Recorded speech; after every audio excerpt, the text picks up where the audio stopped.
Pierre. Merci. Et chez nous, c'est pour bientôt. Je vous l'ai dit, le championnat débutera le week-end prochain. Ça ne signifie pas que cela coïncide avec la fin de l'été. Mais sur les 10 équipes engagées en Ligue nationale A, on retrouve les 2 clubs romans habituels, Fribourg-Gotteron et Bienne. Bernard Hémaud leur a rendu visite à tous les deux avec pour guide l'international Marc Leuenberg. C'est ma nouvelle maison, comme on dit, mon nouveau lieu de travail. Je m'y plais beaucoup. Pour l'instant, tout va très bien. Maintenant, on n'attend plus que le début du championnat. Est-ce qu'on sera vraiment accepté par le public d'entrée? C'est là la grande question. L'ambiance est très bonne. Il ne faut pas oublier que c'est comme une équipe qui est très bien organisée, que ce soit dans l'étage supérieur des chefs ou du point de vue équipe. L'ambiance est également très bonne. Point de vue, humour et vraiment camaraderie, c'est très bien au sein de l'équipe. Si Fribourg est venu me chercher, c'est pour être un leader.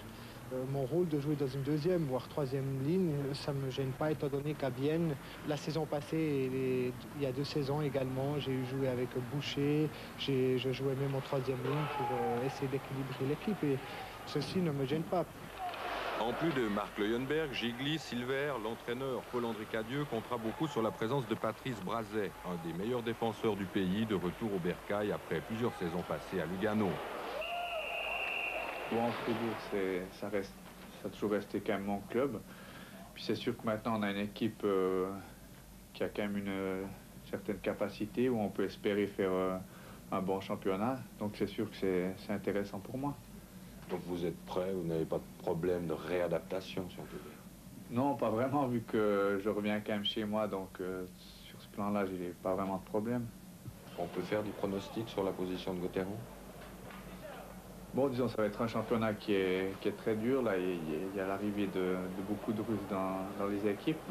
Mais disons, moi, je pense que si on arrive à être à la fin du tour préliminaire dans les 4 premiers, je pense que c'est déjà beau. Et par rapport à Lugano? Bon, Lugano part quand même favori avec Berne. C'est sûr que c'est quand même 2 équipes qui sont encore un peu au-dessus. Mais je pense que cette saison, on aura une équipe qui est capable de tenir tête même au meilleur. Pour y parvenir, les Fribourgeois bénéficieront encore de la présence de Slava Bikov et d'Andrei Romutov, qui fonctionnent déjà à plein rendement. Ceux qui pensaient qu'ils se seraient un peu endormis se trompent, la motivation fait partie d'eux-mêmes.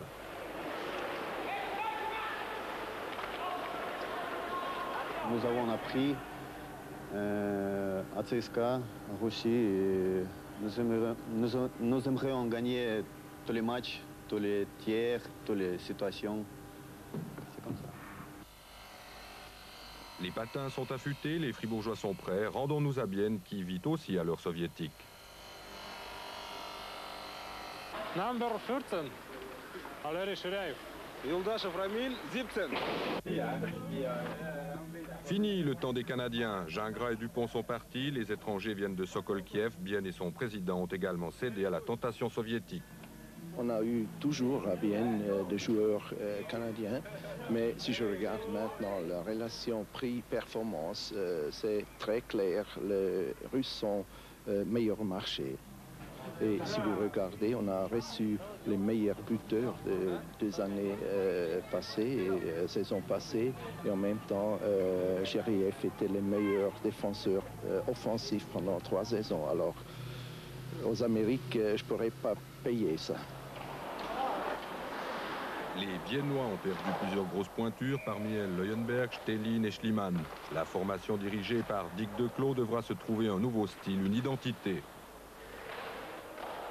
Le hockey, c'est pas seulement le ballet, c'est aussi la lutte. On doit travailler dur parce qu'on a perdu du talent des joueurs de l'équipe nationale et ça doit être remplacé par des jeunes. Ils ont aussi du talent, du potentiel, mais pour le moment, je crois qu'on doit aussi substituer cette perte avec engagement. À Bienne, tout a changé, excepté la patinoire et l'inamovible portier Olivier Anken, qui devient un véritable monument. Un monument, je ne sais pas, disons que je fais bientôt partie des meubles. Après 16 ans passés dans la même équipe, c'est clair qu'on est incrusté par là, oui. Je crois que c'est un choix au départ. J'aime pas trop voyager, j'aime me sentir bien où je suis. Et puis à Bienne, je me suis toujours senti bien, donc j'avais pas vraiment de raison de partir. La saison qui vient, je pense pour nous, sera une saison assez difficile. On a perdu beaucoup de joueurs, on a perdu beaucoup de techniciens surtout. On a eu deux bons transferts, 2 joueurs d'expérience. Et puis après, on a surtout beaucoup de jeunes. Donc ce sera une saison, disons, où il faudra construire quelque chose. Une saison, je pense, très très difficile pour nous. Ouais, les 2 soviétiques, je crois qu'ils vont nous apporter beaucoup. Ce qu'il faudrait, c'est surtout qu'on leur laisse jouer un petit peu leur style de jeu, leur mode de jeu. On a vu à Fribourg ce que Bikov et Kromutov ont pu apporter à l'équipe. Donc j'espère qu'ils pourront apporter autant à Bienne, pour autant qu'on leur laisse le loisir de nous apporter quelque chose. Alors Bernard Hémau, si on évalue les chances, les forces des 2 clubs romans, on commence par Bienne. Oui, on peut commencer par Bienne. Les Biennois sont en tout cas affaiblis sur le papier, c'est une évidence. Ils veulent terminer 8e pour participer aux play-offs. Tout dépendra de l'intégration, de la performance des 2 soviétiques.